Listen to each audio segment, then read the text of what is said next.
అసలు ఏంది మన జీవితం ఎట్లా గడుస్తుంది? ఇక పనులు లేవు సారు, పనులు లేక చాలా ఇబ్బంది అయిపోతుంది.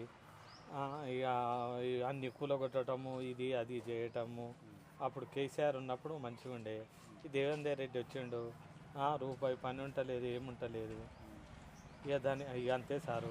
2 బిడ్డలు కొడుకు. అయితే ఈ రేట్లు కూడా బాగా విరిగిపోయినాయి సారు. ఈ పప్పులకు, కుప్పులకు, నూనెలకు, ఇవన్నిటికీ ఇష్టం ఉన్నట్టు అవి ఏం చేస్తారు. ఇప్పుడు మనం పనికాడికి పోతాము, ఒక 1000 రూపాయలు ఇవ్వమంటే ఈ చిన్న పనికి ఇంతనా అంటారు. షాపులలోనేమో రేట్లు బాగా అయిపోయినాయి సారు. చాలా ఇబ్బంది అయిపోతుంది సారు. ఇక అంతే సారు. అంటే ఇప్పుడు ఇంతకుముందు ఎట్లుండే? ఇంతకుముందు మంచిగా ఉండే సారు.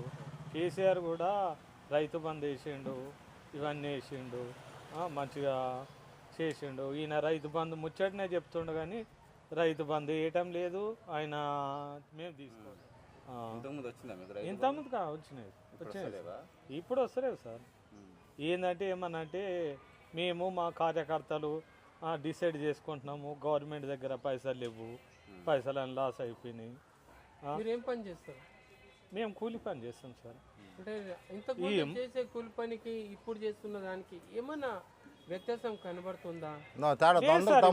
కూలీలు అయితే వేస్తలేరు. ఎట్లా అంటే ఇప్పుడు పార పని చేస్తా, ఈయన మేసిరి పని చేస్తాడు, రోజు 700 అంటాం కానీ మనకు డీల్ దొరకదు. వారంలో 2 రోజులు 3 రోజులు అప్పుడేమో డీల్ దొరకు. ఇప్పుడు ఏంటంటే కన్స్ట్రక్షన్లు అన్నీ అయిపోయినాయి కదా సారు, పనులు దొరుకుతలేవు. దానివల్ల ఇబ్బంది అయిపోతుంది సారు. రేట్లు ఏమో ఇప్పుడు షాప్లలోనేమో రైస్కైనా